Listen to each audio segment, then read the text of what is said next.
दोस्तों आपने जो है लोन लिया है और वो लोन का पैसा आप नहीं दे पा रहे हैं। लोन का पैसा नहीं देने के कारण आपके पास जो है सरफेसी एक्ट का नोटिस आया है। अब ये सरफेसी एक्ट का नोटिस आया है, अब आपको लग रहा है कि आपके साथ कुछ बुरा होने वाला है।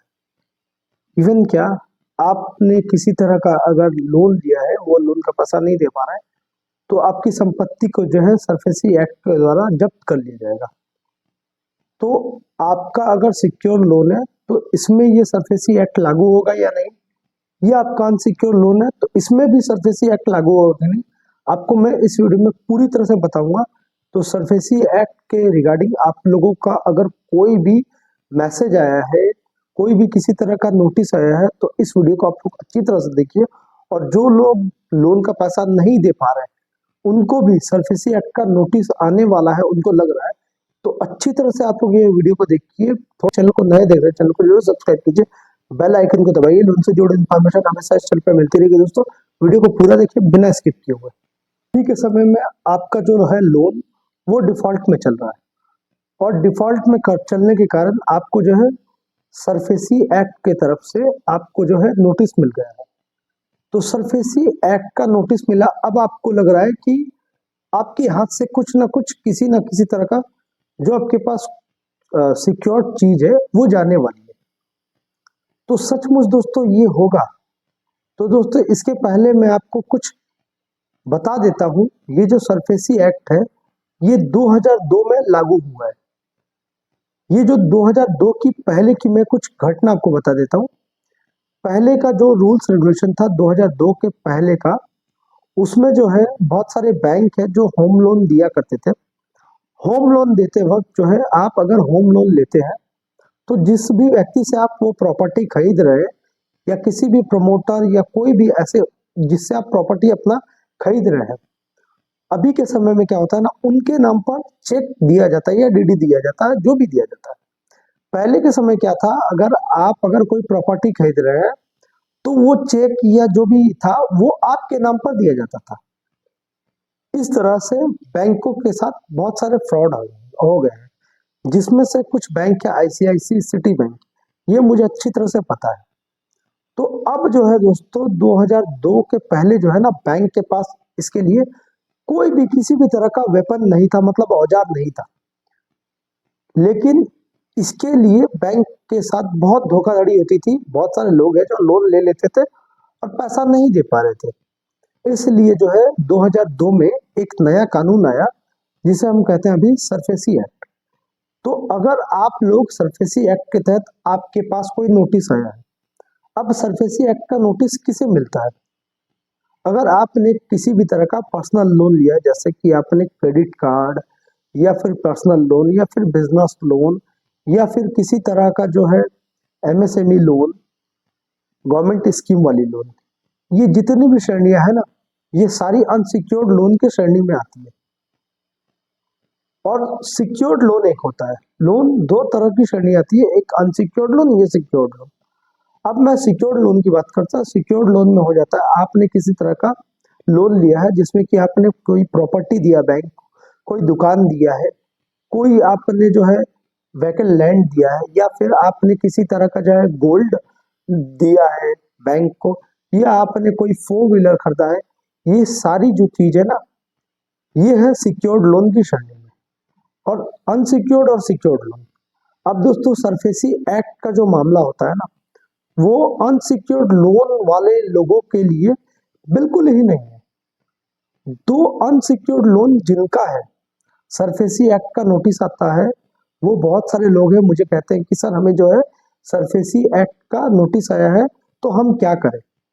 तो मैं उनको अच्छी तरह से बता देता हूँ, सरफेसी एक्ट का जो नोटिस है वो अनसिक्योर्ड लोन वाले के लिए बिल्कुल नहीं। वो नोटिस है सिर्फ और सिर्फ सिक्योर्ड लोन वाले के लिए, जो भी व्यक्ति ने जो है बैंक से लोन लिया है, जिसकी बदौलत उन्होंने जो है बैंक को कुछ ना कुछ अपनी चीज जो है, ऐसी चीज वो गिरवी दिया है। जैसे कि आपने कोई घर दिया है, कोई दुकान दिया है, कोई आपने फोर व्हीलर दिया है, कोई आपने ट्रैक्टर दिया है, किसी ने कोई गोल्ड दिया है, ये सारी चीज होती है ना, ये सिक्योर्ड लोन की श्रेणी में आती है। और इसको अगर आप बैंक को पैसा नहीं देते हैं, तो ये जो बैंक है ना, ये जो है सरफेसी एक्ट के तहत 2002 के एक्ट के तहत आपकी प्रॉपर्टी जो है आपसे छीन सकती है। आपकी जो गाड़ी है वो आपके जो है रिकवरी के द्वारा वो सीज कर ले सकते हैं। आपकी प्रॉपर्टी को जो है बैंक जो है अपने कब्जे में ले सकता है। तो ये सारी चीजें सरफेसी एक्ट के तहत। तो सरफेसी एक्ट को जिन लोगों को डरना चाहिए वो है सिक्योर्ड लोन वालों को। अनसिक्योर्ड लोन में इसमें कोई भी किसी भी तरह का रिस्क नहीं। सिक्योर्ड लोन वालों के लिए सरफेसी एक्ट है। अब सरफेसी एक्ट किसके लिए लगता है दोस्तों? सरफेसी एक्ट जो है, अगर आप पैसा नहीं देते हैं लोन का, आप करीबन करीब 5-6 महीने से नहीं दे रहे हैं, 7 महीने से नहीं दे रहे हैं, तो ऐसा नहीं है कि आप 7 महीने से अगर कोई भी प्रॉपर्टी लोन नहीं दे रहे हैं, 7 महीने बाद आपकी प्रॉपर्टी को जो है बैंक के द्वारा जब्त कर ली जाएगा। दोस्तों इसमें भी बहुत सारी प्रक्रिया रहती है। फर्स्ट लेटर आता है, सेकंड लेटर आता है, थर्ड लेटर आता है। ये थर्ड लेटर का अगर आप रिप्लाई नहीं देते, बैंक से आप मुलाकात नहीं करते, तो बैंक कहीं ना कहीं ये सोच लेती है कि आप जो इस प्रॉपर्टी को लेकर आप बिल्कुल ही चिंतित नहीं है, और बैंक जो है अपनी प्रक्रिया को चालू कर सकता है, यानी कि वो जो बैंक है वो अपने कब्जे में ये प्रॉपर्टी को ले सकता है। तो ये है जो है दोस्तों सरफेसी एक्ट के तहत ये कानून है। सरफेसी एक्ट में जो कानून लागू होता है वो सिक्योर्ड लोन वाले के लिए ही लागू होता है, बल्कि ना कि कोई भी अनसिक्योर्ड लोन वाला। अनसिक्योर्ड लोन मैं बार बार बता देता हूँ, personal loan, business loan, credit card loan, किसी भी तरह का गवर्नमेंट स्कीम वाला लोन, ये सारी चीजें ना ये अनसिक्योर्ड लोन की श्रेणी में आती है। तो अनसिक्योर्ड लोन वालों को सरफेसी एक्ट के लिए डरने की आवश्यकता बिल्कुल नहीं है। सरफेसी एक्ट जो है वो जो व्यक्ति ने जो है बैंक के पास कुछ न कुछ गिरवी रखा है, जो चीज गिरवी रहती है वो नहीं दे पाते हैं, वो चीज के लिए सरफेसी एक्ट का कानून बना हुआ है, जिसके फलस्वरूप वो आपकी जो संपत्ति है वो संपत्ति को जब्त कर सकते हैं। तो दोस्तों आशा करता हूँ आप लोगों को मैं अच्छी तरह से सरफेसी एक्ट के बारे में समझा चुका हूँ। अगर इसके बाद भी आपको कोई डाउट है तो स्क्रीन पे दिया हुआ मेरा नंबर है, आप मुझसे संपर्क कीजिए। मैं आपको और भी अच्छी तरह से और भी बता दूंगा कि आपको सरफेसी एक्ट के तहत आपको क्या करना होगा, नहीं करना होगा।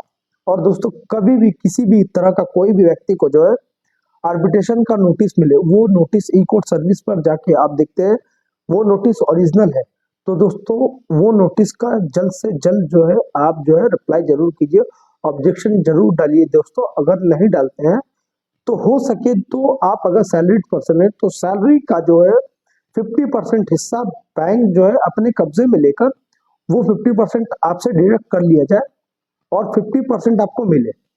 ऐसा नहीं है कि बहुत सारे लोग कहते हैं कि सर जो है आर्बिट्रेशन नोटिस में घर को सीज करने के लिए ये सारी प्रक्रिया होता है। बिल्कुल नहीं दोस्तों, ये जो है सैलरी का भी 50% लेने के लिए बैंक या एनबीएफसी ऐसे स्टेप उठाती है। तो इसके लिए दोस्तों कुछ नॉलेज होना आवश्यक है दोस्तों। और मैं एक चीज कहता हूँ, मेरा उद्देश्य बिल्कुल ही किसी को डराने का नहीं रहता, बस आप तक ये संदेश पहुंचाना रहता है कि आपके साथ क्या हो सकता है या इन फ्यूचर क्या होगा। लेकिन दोस्तों अनसिक्योर्ड लोन में हर बैंक, हर एनबीएफसी जो है कहीं ना कहीं आपको सेटलमेंट करता है। इसके लिए दोस्तों आपको कुछ समय की आवश्यकता रहती है। और दोस्तों अगर आपको लोन रिलेटेड कुछ भी समस्या है, इस वीडियो में कुछ भी आपको इन्फॉर्मेशन चाहिए, तो आप कमेंट में जो है अपना सवाल पूछ सकते हैं। और दोस्तों लोन वाला डिशू का आप हर एक वीडियो देखिए, जिससे आपको ये पता लग जाएगा कि आपको जो है गलत इन्फॉर्मेशन नहीं मिल रहा है और आप जो है लोन का पैसा नहीं दिया तो ये कोई क्रिमिनल एक्टिविटी नहीं। तो दोस्तों अभी के लिए दोस्तों ये वीडियो को मैं एंड करता हूँ। आप लोगों को वीडियो अच्छा लगा है तो अपने दोस्तों के साथ वीडियो को शेयर कीजिए, वीडियो को लाइक कीजिए। जो लोग चैनल को पहली बार देख रहे हैं चैनल को जरूर सब्सक्राइब कीजिएगा। दोस्तों अभी के लिए इतना है, फिर मिलेंगे एक नए वीडियो के साथ दोस्तों। नमस्कार।